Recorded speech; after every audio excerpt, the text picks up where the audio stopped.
turning thoughts into things and enjoying the process. Listen to this message by Abraham, delivered by Esther Hicks. This is the subject of turning thoughts to things. And it's the subject of the turning process that life is about, not the things that result. It's the turning the thoughts to things. It's the experience of the energy flowing that is the stuff that life is made of, not the manifestation that results. But we're not discounting the manifestation that results, because without that goal, then you would not be able to feel yourself turning it. But it's the sweet spot of the thoughts occurring and the universal forces and the rendezvous happening and the things clicking, clicking, clicking, clicking.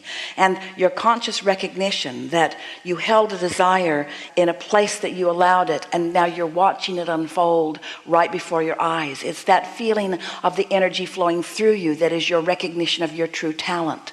Your true talent, what you put into those songs that you write and what you put into those paintings that you paint.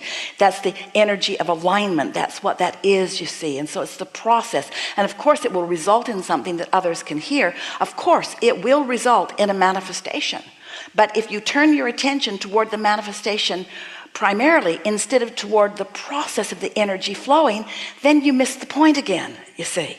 And that's hard for seers and hearers and smellers and tasters and touchers to hear from us, that it's the feeling, in other words, feel the feeling of excitement as compared to looking at something that excites you. If you need the thing to excite you rather than the excitement that produces the thing. We know it's a cycle, but alignment produces the manifestation, and then the manifestation can continue the excitement. But after a while, that peters out. You have to keep going to the headwaters of the inspiration. You have to keep returning to the alignment that is interpreting the details of the vortex to you. That's the only way that you will continuously feel fed and fueled. So this is the part, that's the basis of what we're going to give you here, but this is the part that we really want you to hear. And now we're certain that you're ready to hear it. So you tap into this inspiration.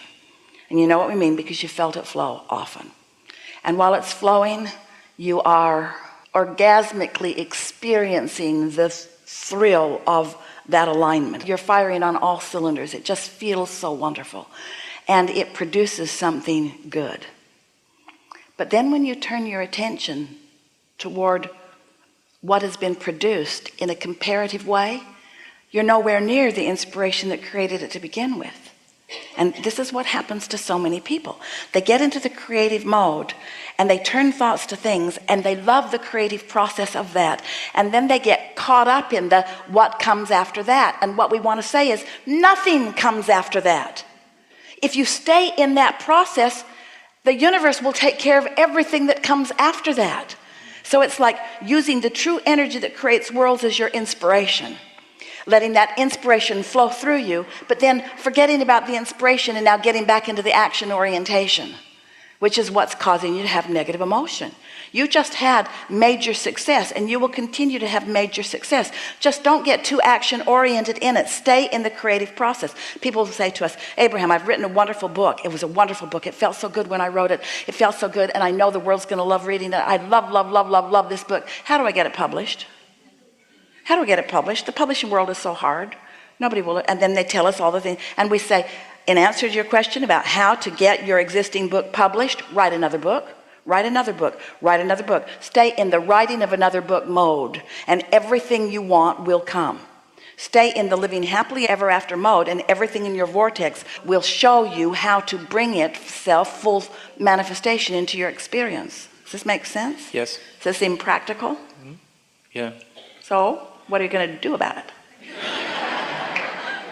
Play more? Yeah, I'm just going to try to sustain that. Have you noticed when you are writing or painting, have you noticed that your inspiration comes in fits and starts?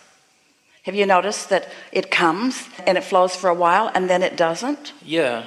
And does it flow 24 hours a day ever?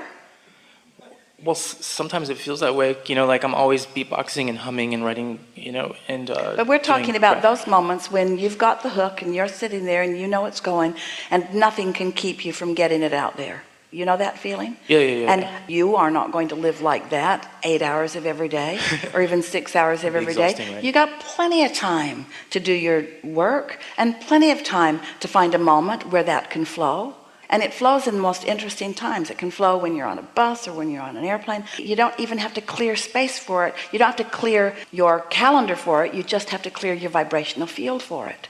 Which just means no matter what you're doing, if you're in a state of appreciation, then right in the middle of that work environment where you're accomplishing one task, that other stuff can start flowing. That happens all the time. Images right in your mind. And you know why? Because you're distracted from that task that you think you don't have time for. And when you're not beating the drum of not having time for it, boom, there it is. Yeah. That is how it happens. Yes. All the time. So, our encouragement, our advice, we don't ever give advice. Our advice is stop arguing for your limitations and notice how, even with the resistance that you have, how the wonderment of your life is seeping through the cracks of resistance. And as you feel better, those cracks will get wider and wider until people will look at you and say, how in the world are you able to juggle all of these plates all at the same time? And you say, because I've turned my schedule, I've turned all of that over to universal forces, and I am completely in the receptive mode. I'm in the receptive mode, and I'm just letting it flow. I'm not trying to manage it. I'm not trying to motivate myself. I'm not trying to control it. I'm just in this receptive, appreciative mode, and my talent is expressing through me in multiple ways. Thank you. Really good. Really good. That's the video for today. Thanks for tuning in. Peace, love, and